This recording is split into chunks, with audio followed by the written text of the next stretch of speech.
Janjimu ajaib terjadi dalam hidupku.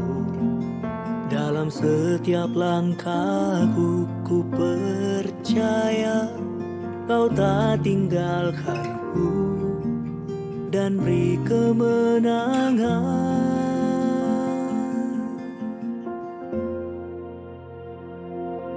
Sungguh ku percaya Yesus Kau berkuasa, sebab ku tahu ada kuasa di dalam nama-Mu. Sungguh ku percaya kuasa-Mu nyata, mujizat terjadi di sini.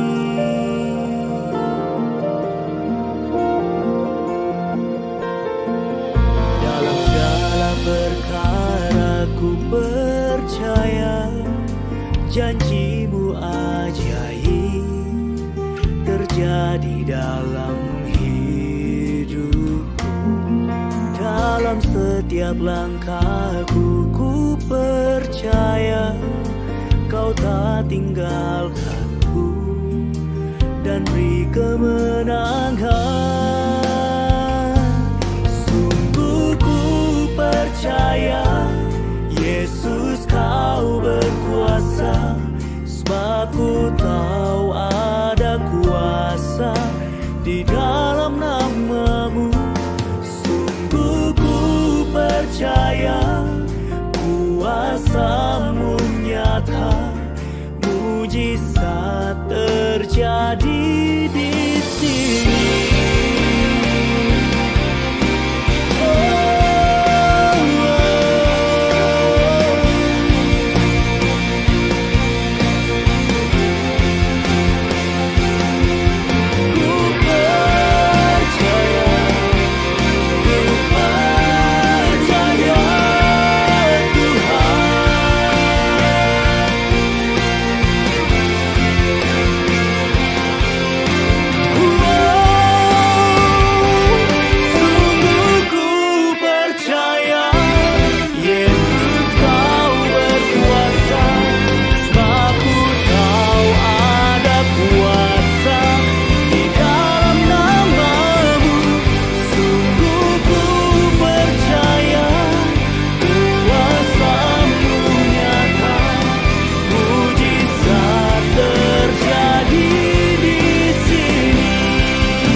Mujizat-Mu terjadi di sini.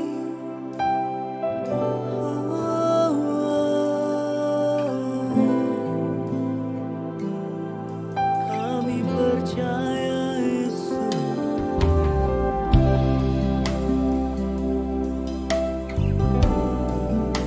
Haleluya. Sungguh ku percaya Tuhan.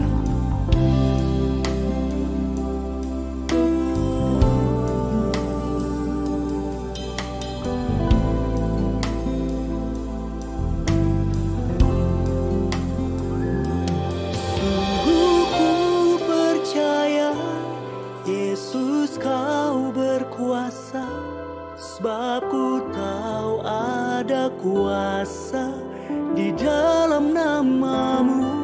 Sungguh ku percaya kuasa-Mu nyata, mujizat terjadi di sini.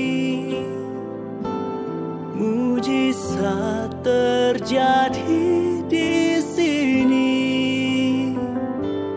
Mujizat terjadi di sini.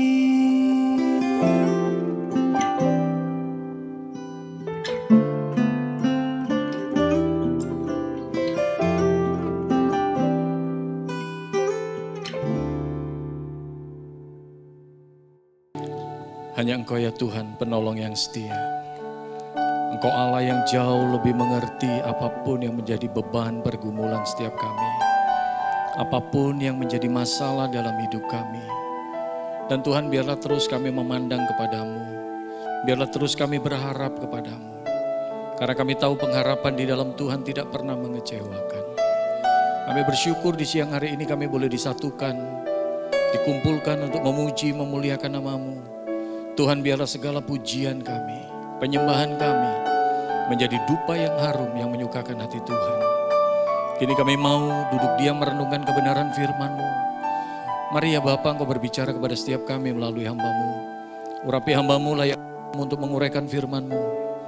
Dan urapi setiap kami yang menerimanya. Engkau memampukan kami untuk kami boleh memahaminya. Lebih dari itu, mampukan kami untuk kami boleh melakukannya. Di dalam nama Tuhan Yesus, kami berdoa mengucap syukur. Amin. Silakan duduk kembali. Selamat siang Bapak Ibu Saudara, Shalom. Shalom. Ada sukacita? Amin. Saya bersyukur siang ini boleh ada di tengah-tengah Bapak Ibu Saudara untuk sama-sama kita merenungkan kebenaran firman Tuhan. Tapi sebelumnya saya mohon maaf, terpaksa khotbahnya sambil duduk karena 2 bulan yang lalu kurang lebihnya saya mengalami kecelakaan ketika naik motor, coba menghindari orang yang nyebrang mendadak. Tapi rupanya akhirnya saya terjatuh dan ngalamin patah tulang, saudara. Sudah dioperasi, sudah dipasang pen, tapi berhubung kondisi tulangnya belum nyambung sempurna, jadi belum bisa jalan normal, mesti pakai tongkat. Semoga ketika menyampaikan firman Tuhan sambil duduk tapi nggak mengganggu. Amin. Mari kita sama-sama buka satu bagian firman Tuhan. Kita lihat di dalam Injil Markus pasal yang kelima. Injil Markus pasal yang kelima, mari kita sama-sama melihat ayat 25 sampai dengan ayat yang ke-29. Injil Markus pasal 5 ayat 25 sampai dengan ayat yang ke-29. Apabila Bapak Ibu Saudara sudah menemukan bagian ini, mari kita baca bersama-sama. Saudara, saya mau tanya, berapa banyak di antara kita yang rindu ngalamin mujizat Tuhan? Semuanya mau? Sekali lagi, siapa yang mau ngalamin mujizat Tuhan? Semuanya mau? Yang mau ngalamin masalah? Cuman 1, 2. Yang lain nggak mau punya masalah. Saya mau tanya dulu, saudara. Siapa di antara kita yang mau ngalamin mujizat kesembuhan? Beberapa mau. Yang mau ngalamin sakit? Nggak mau. Loh saudara, kalau seumpama kita nggak pernah sakit, apa yang mau disembuhin? Bener nggak? Kalau kita nggak pernah ngalamin masalah, gimana kita bisa berkata bahwa waduh yang begitu itu kalau bukan mujizat nggak bakalan mungkin. Nah saudara, ayo kita belajar sama-sama melalui kehidupan perempuan ini.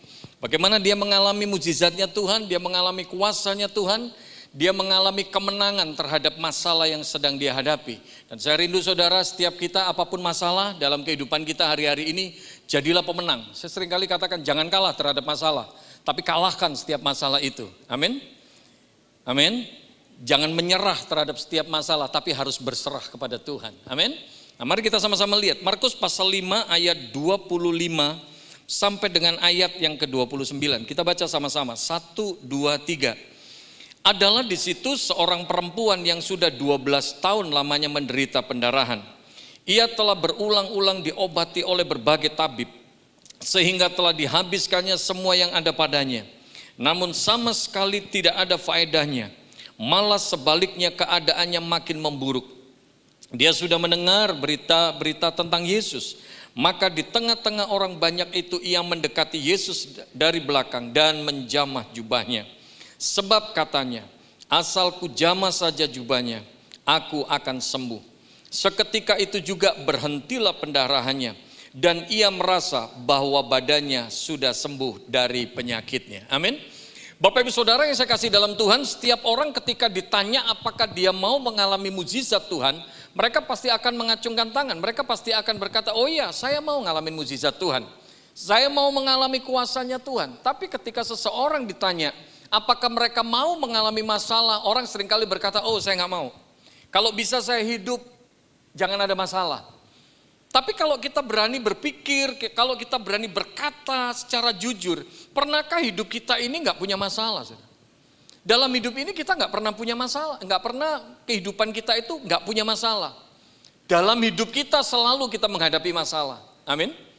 Tapi bagaimana kita supaya menjadi orang-orang yang berkemenangan ketika kita ngadepin masalah? Saya rindu sekali kita nggak cuma nyanyi di gereja, lebih dari pemenang. Tapi mari kita menjadi pemenang-pemenang di dalam kehidupan kita ketika kita menghadapi pergumulan demi pergumulan, masalah demi masalah. Marilah kita jadi orang-orang yang berkemenangan. Saya nggak akan khotbah terlalu panjang lebar. Paling tidak ada 4 hal yang kita bisa belajar dari kehidupan perempuan ini. Yang pertama, coba kita lihat. Ayat 25 dan 26 itu saudara. Kita lihat bagian ini. Adalah di situ seorang perempuan yang sudah 12 tahun lamanya menderita pendarahan. Ini nggak mudah. 12 tahun dia ngalamin masalah. Ini benar-benar nggak mudah saudara. Saya pernah sharingkan bagian ini di WBI. Dan kemudian kebetulan di situ ada seorang dokter di pengurus gereja itu. Dan karena saya menyampaikan bagian ini saya sempat tanya, Dok, kalau seorang perempuan ngalamin pendarahan, kira-kira apa sih dok yang dialami? Apa sih yang dirasain? Dokter itu bilang, Pak Sam kalau orang ngalamin pendarahan, anggaplah seminggu. 1, yang pasti, dia akan lemes. 2, dia akan ngalamin pucet. Karena pendarahan terus. Udah lemes, pucet. Kemudian apa? Yang ketiga, dia ngalamin moody, moodnya suka berubah, nggak jelas gimana begitu saudara. Itu kalau seminggu, Anda bisa bayangkan perempuan ini 12 tahun dia ngalamin masalah. Coba kita lihat, ada yang menarik di dalam ayat yang ke-26. Ia telah berulang-ulang diobati oleh berbagai tabib, sehingga telah dihabiskannya semua yang ada padanya. Namun sama sekali tidak ada faedahnya. Malah sebaliknya keadaannya makin memburuk. Apa yang ingin saya bagikan Bapak Ibu Saudara ini yang pertama. Perempuan ini punya masalah yang tumpang tindih. Perempuan ini punya masalah yang overlapping. Saya catat di sini paling tidak ada 3 masalahnya perempuan ini. Bisa jadi Anda dan saya, bisa jadi di antara kita ada yang mengalami. Yang gak harus ngalamin pendarahan, tapi mungkin kita ngalamin hal yang sama seperti perempuan ini. Masalah yang pertama atau 1A gitu ya. Perempuan ini punya masalah dengan fisiknya. Dia ngalamin secara fisik ada masalah. Dia ngalamin pendarahan selama 12 tahun. Nah Bapak Ibu Saudara, waktu Anda datang ke tempat ini bisa jadi ada di antara kita yang sedang mengalami masalah secara fisik. Saya pun juga ngalamin masalah secara fisik, ngalamin patah tulang. Mungkin Anda berkata kepada saya, oh Pak Sam bukan aku yang ngalami, tapi ada keluargaku yang ngalamin. Mungkin ada keluarga Anda yang saat ini sedang mengalami sakit. Apapun penyakitnya. Bapak Ibu Saudara, ini masalah yang pertama, masalah secara fisik. Tapi ada masalah yang kedua yang dihadapi perempuan ini. Di dalam ayat 26 dikatakan jelas, ia telah berulang-ulang diobati oleh berbagai tabib sehingga telah dihabiskannya semua yang ada padanya. Ini masalah yang kedua atau 1B gitu. Masalah perempuan ini adalah apa? Masalah ekonomi, masalah finansial. Saudara, hari-hari ini begitu banyak orang ngalamin masalah finansial. Betul? Bukan hanya masalah COVID, masalah sakit penyakit, masalah wabah. Tapi berkaitan dengan COVID ini begitu banyak orang yang kena PHK. Begitu banyak orang yang akhirnya usahanya nggak berjalan dengan baik. Kondisi keuangan akhirnya mulai terhambat saudara. Dan seringkali nggak cuma masalah keuangan yang terhambat. Ketika keuangan kita terhambat, akhirnya merembet masalah keluarga. Suami istri mulai berantem. Betul? Betul? Mungkin ada di antara Bapak Ibu Saudara ketika Anda siang ini datang ke tempat ini. Mungkin ada di antara Anda yang lagi mengelus dada. Mungkin ada di antara Anda yang sedang berurai air mata. Anda lagi ngalamin masalah secara finansial. Tadi di ibadah yang pertama saya juga sempat sharing sedikit bahwa saya sama istri saya juga ngalamin prosesnya Tuhan. Bagaimana 2019 kita ngalamin ya akhirnya ketipu sama orang diajak bisnis. Dan rupanya apa? Bablas saudara. Kita ngalamin masalah secara finansial. Lebih lagi mulai bulan Maret tahun lalu. Ketika pandemik terjadi semua jadwal khotbah di cancel saudara. Istri saya nggak kerja, kita cuma full dari pelayanan. Saya sempat sampai sama istri kita berunding untuk keluarkan anak-anak dari sekolah. Karena kita nggak ada duit, saudara, untuk biaya sekolah. Nah, Bapak Ibu Saudara, bicara tentang masalah ekonomi, masalah finansial bukan cuma jemaat. Hamba Tuhan pun bisa ngalamin. Mungkin Anda ketika datang ke tempat ini, Anda sedang mengalami masalah ekonomi, masalah finansial. Tapi yakini, imani, Tuhan gak kekurangan cara pelihara hidup kita, saudara. Amin. Amin. Tapi ada masalah yang ketiga yang dihadapi perempuan ini. Dikatakan ayat 26 itu. Ia telah berulang-ulang diobati oleh berbagai tabib. Sehingga telah dihabiskannya semua yang ada padanya. Ya, itu bahasa Koreanya nang hadong hepeng, saudara. Bener nggak? Oh, ada orang yang dari Korea? Atau paling nggak bisa bahasa Korea ya? Nang hadong hepeng gitu kan? Nah, tapi saudara dikatakan di sini, namun sama sekali tidak ada faedahnya, malah sebaliknya keadaannya makin memburuk. Ada masalah yang ketiga, orang sakit berobat sana sini sampai uangnya habis, hartanya habis. Kalau nggak sembuh-sembuh, ada penyakit yang lain, suteres, saudara, depresi. Hari-hari ini nggak sedikit orang yang ngalamin depresi di dalam kehidupannya. Hari-hari ini nggak sedikit orang yang susah tersenyum, saudara. Cirinya orang kalau stres, kalau depresi, biasanya apa? Lihat mukanya, susah senyum. Tolong tengok kanan kirimu. Meskipun ditutupin masker, waduh kelihatan banget. Bilang sama kanan kirimu, lihat tampang lu sih gue rada curiga sebenarnya.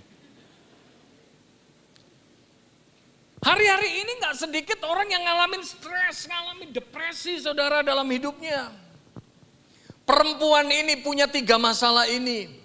Masalah sakit penyakit, masalah finansial. Bisa jadi juga masalah secara kejiwaan, secara emosional. Perempuan ini bisa jadi juga stres, depresi. 12 tahun. Dia berobat sana sini, nggak ada kesembuhan. Mungkin ada di antara Bapak Ibu Saudara yang sedang mengalami hal ini. Mungkin Anda punya pergumulan, Anda sudah doa, Tuhan kok kayaknya nggak ada jawaban.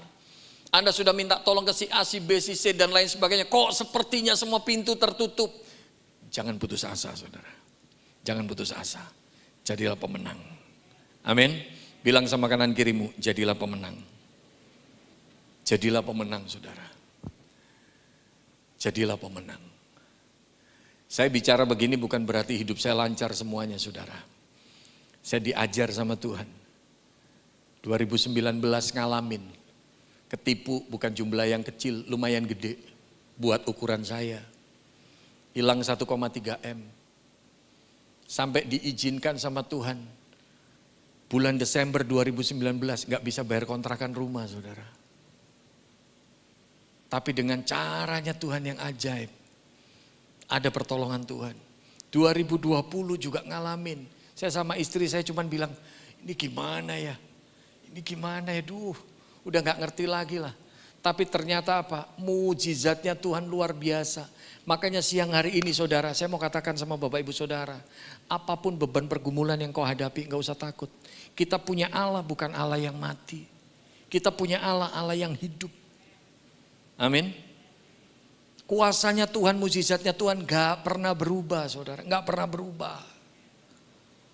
Yang kedua, apa yang kita bisa belajar dari hidup perempuan ini?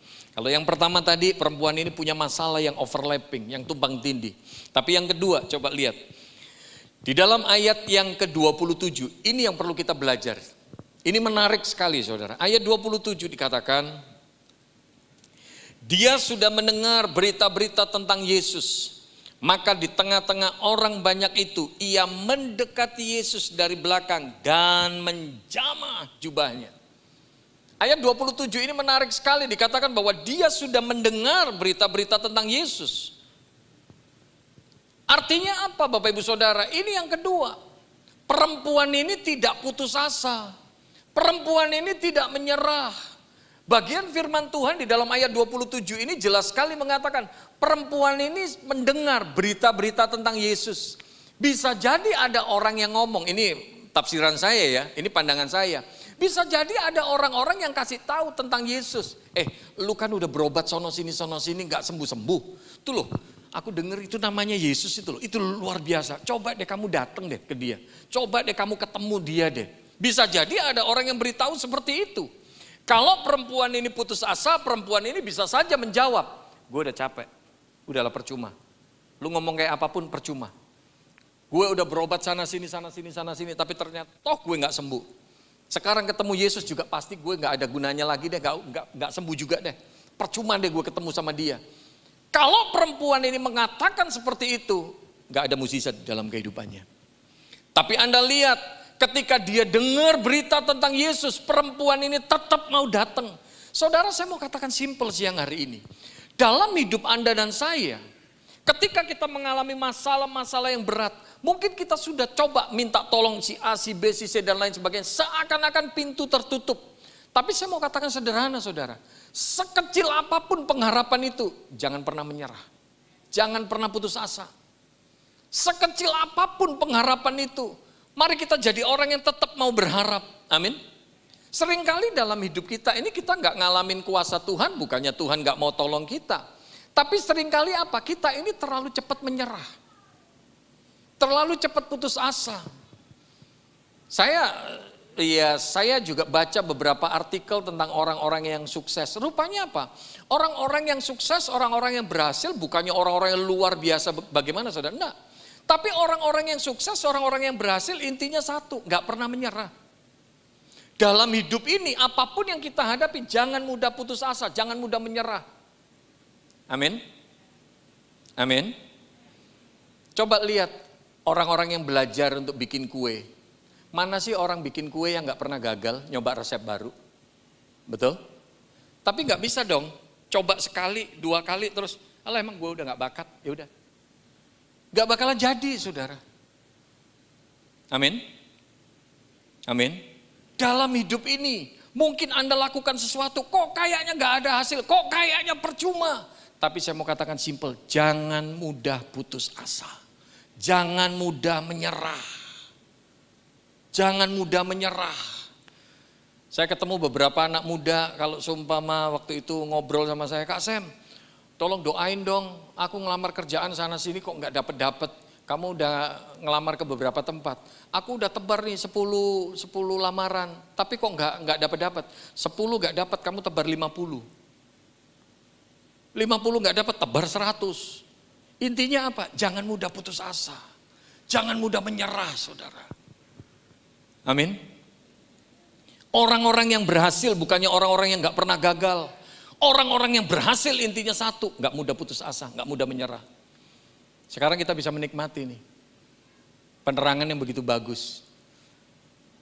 Tapi ada satu tokoh yang kita bisa dapetin berkat dari dia, yaitu yang bernama Thomas Alva Edison. Ngadain percobaan ribuan kali saudara, gagal lagi. Waktu itu orang sekelilingnya Thomas Alva Edison bilang sama Thomas, nyonge kepriben ya, gagal maning. Kata Thomas Alva Edison, ya ora kapak-kapak lah coba maning gitu. Ya enggak lah saudara, itu improvisasi saya saudara. Ribuan kali orang sekelilingnya Thomas berkata percuma kamu gagal lagi. Tapi ada satu kalimat Thomas Alva Edison yang saya suka waktu saya baca artikel ini. Menurut kamu aku gagal, tapi bagi aku enggak gagal. Aku berhasil menemukan ribuan cara bikin lampu yang salah. Sampai satu kali dia menemukan cara yang benar. Maka terciptalah lampu pijar itu. Dalam hidup ini, kalau kita mau berkemenangan, kalau kita mau jadi orang yang berhasil, jangan pernah putus asa. Jangan pernah menyerah. Jatuh itu biasa. Tapi yang luar biasa ketika Anda jatuh, Anda bangun lagi. Coba lihat anak-anak kecil yang baru umur setahun setengah atau 2 tahun. Ini umur berapa Bu? 2 tahun. Kita bisa belajar dari anak-anak umur setahun sampai 2 tahun. Coba lihat. Senang-senangnya jalan baru bisa jalan. Wih lari sana sini. Tapi akhirnya apa? Ujung meja lah kepentok. Tembok lah kepentok. Jatuh nangis. Yang penting bukan masalah jatuhnya saudara. Tapi dia bangun lagi dan akhirnya apa? Jalan lagi. Dalam hidup ini kita sudah biasa dari dulu. Kita sudah biasa jatuh bangun. Jangan putus asa. Amin. Bilang sama kanan kirimu, jangan putus asa. Amin. Amin. Halo. Jangan mudah putus asa, saudara. Seringkali hidup kita akhirnya benar-benar gagal ketika kita nggak berani bangun, ketika kita ngadepin kegagalan. Amin. Begitu pula milih pasangan hidup, saudara. Kadang-kadang pacaran putus, udah jangan putus asa. Kita mesti move on, amin. Amin. Loh, ini kok aminnya berat banget ya? Jangan-jangan gak ada yang mau move on ini. Mari kita belajar. Jadilah orang yang gak mudah putus asa. Yang ketiga, saudara. Coba kita lihat. Yang ketiga. Di dalam bagian ini dikatakan ayat 28. Ayat 28. Sebab, apa di situ?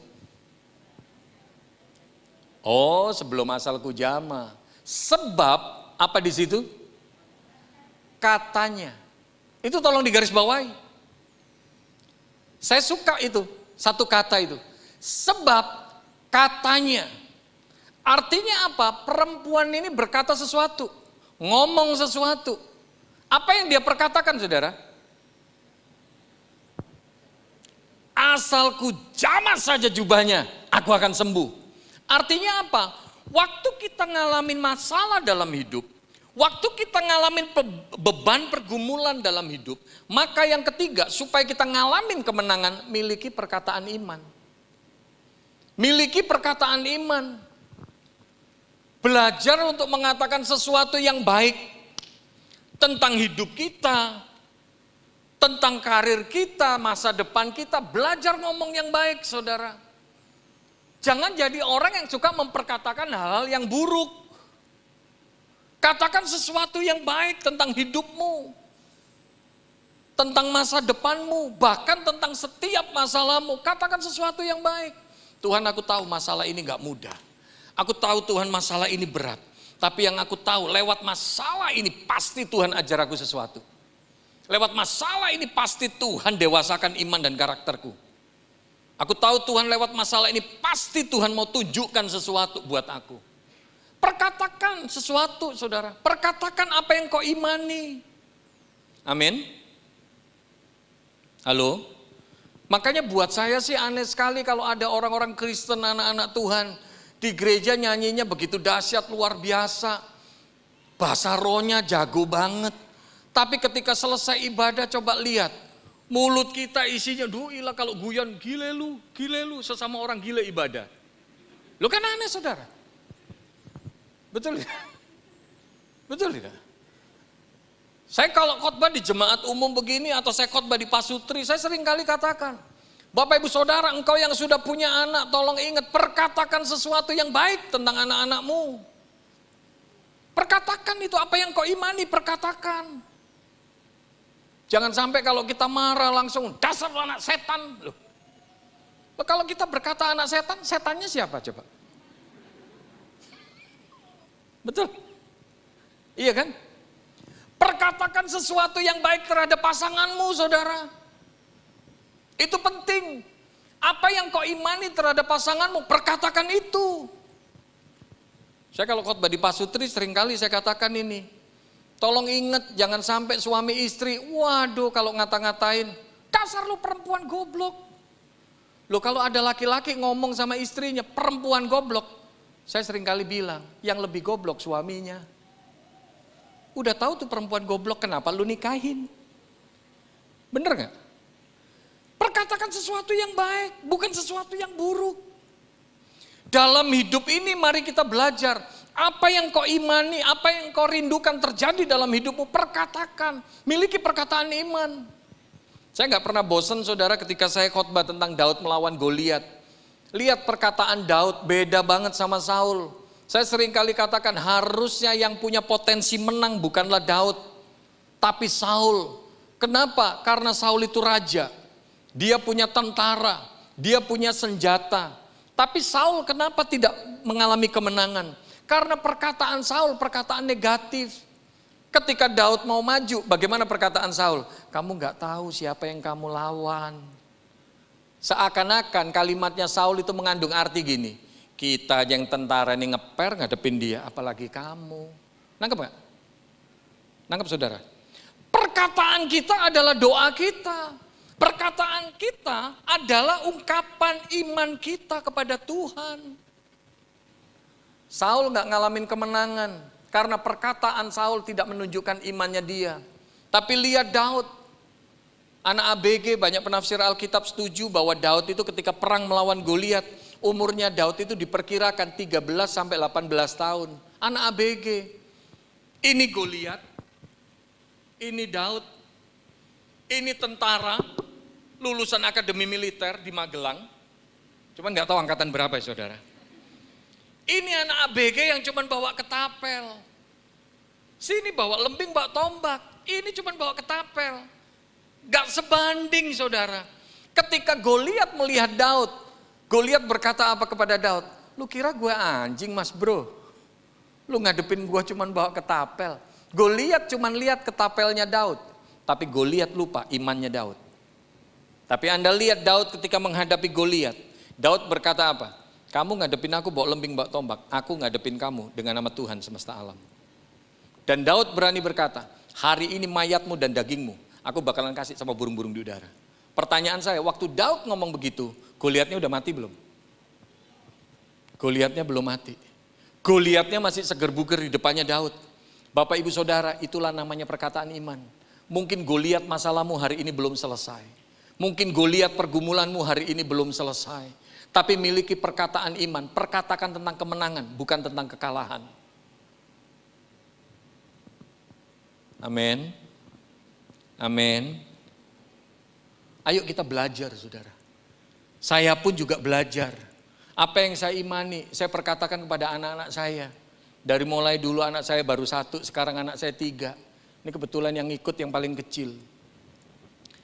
Dari mulai mereka lahir, setiap kali pagi sama malam selalu saya cium saudara. Ada 6 perkataan itu yang saya imani. Anak ganteng, kalau buat yang kecil anak cantik.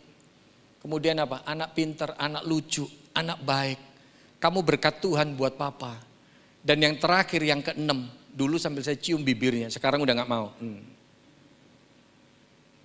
Yang ke-6 selalu saya katakan, kamu sayangnya papa. Kenapa saya bisa berkata begitu saudara? Karena saya tadinya ngalamin. Jadi anak yang ngalamin kepahitan dengan orang tua. Dulu ibu saya ketika marah, ibu saya sering kali katakan, ibu dari dulu pengen gugurin kamu. Udah minum jamu, minum obat bolak-balik kamu gak keluar-keluar. Anda bisa bayangin, ganteng kayak gini ditolak, apalagi jelek coba. Maka dari itu, dari situ saya belajar.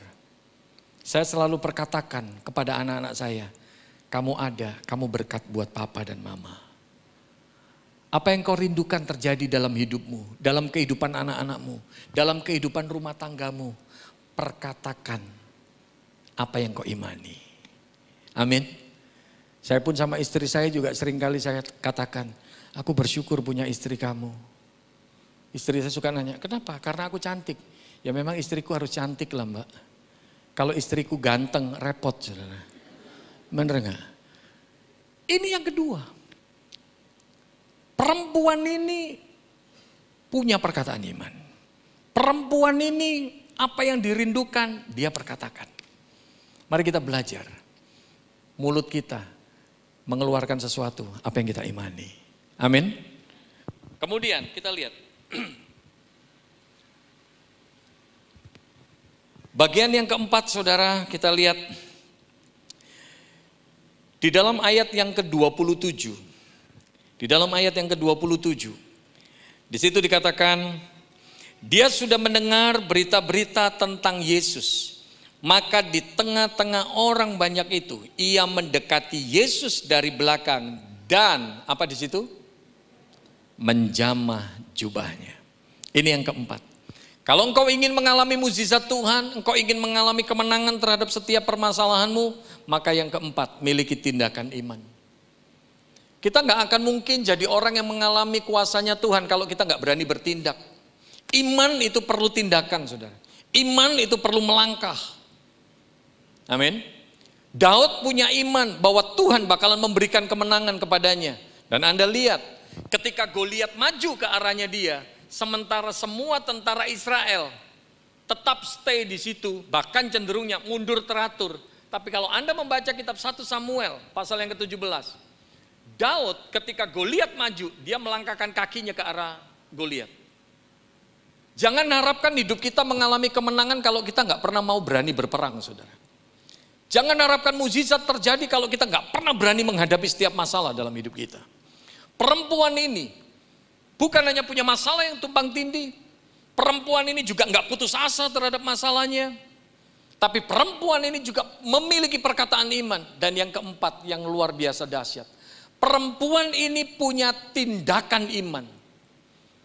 Ketika dia tahu Yesus ada di situ, dia melangkah dan dia bertindak, dia pegang jubah Yesus.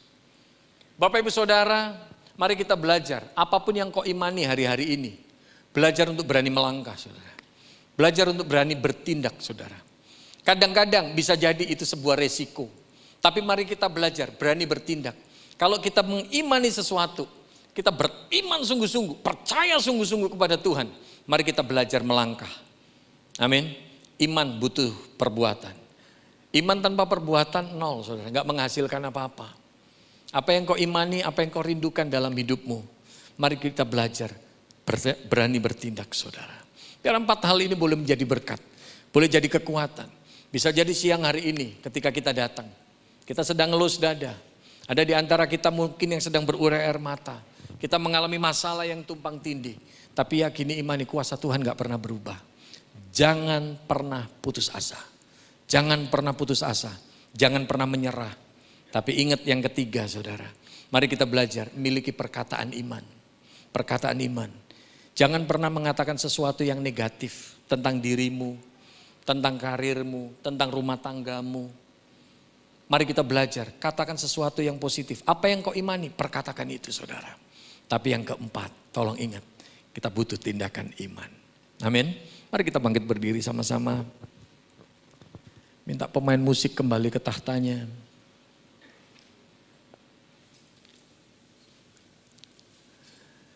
Saya yakin dan percaya seberapapun beratnya beban masalah yang kita hadapi hari-hari ini. Pertolongan Tuhan tidak pernah terlambat, Bapak Ibu Saudara. Kita punya Allah bukanlah Allah yang mati. Kita punya Allah adalah Allah yang hidup. Allah yang sanggup untuk menolong kita. Allah yang mampu untuk memberikan kemenangan buat setiap kita. Jangan pernah menyerah, jangan pernah putus asa, saudara. Haleluya Yesus.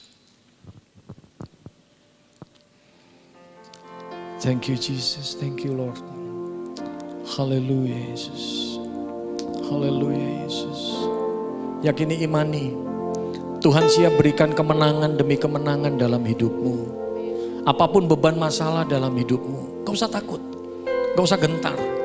Tapi mari belajar, apa yang kau rindukan terjadi dalam hidupmu, perkatakan. Dengan iman perkatakan. Karena perkataanmu adalah doamu, perkataanmu adalah imanmu. Thank you Jesus.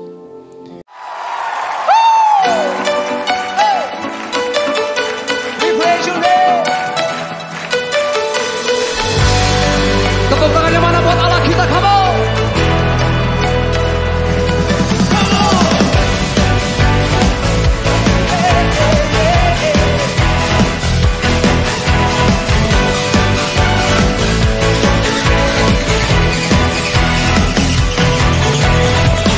Pelukis cakrawala merangkai jagat raya, pencipta alam semesta,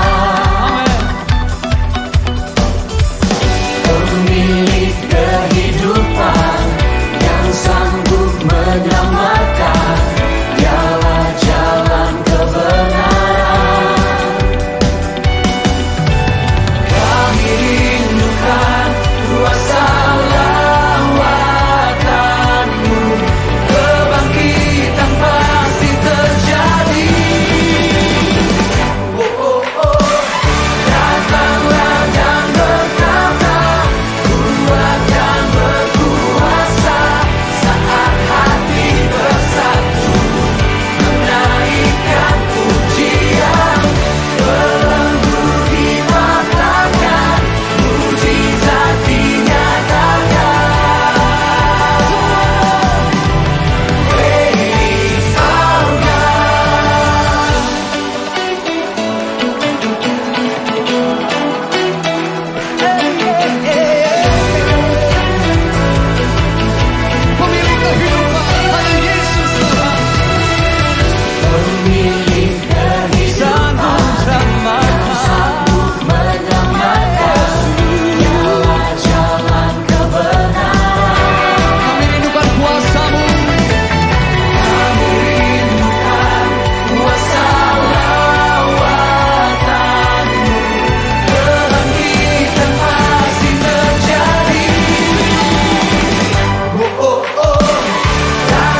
salawatanmu, kebangkitan pasti terjadi. Oh, oh, oh.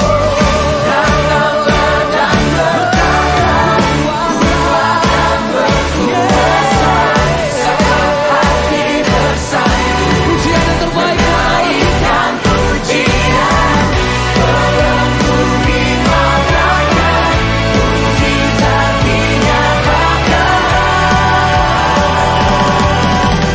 Praise our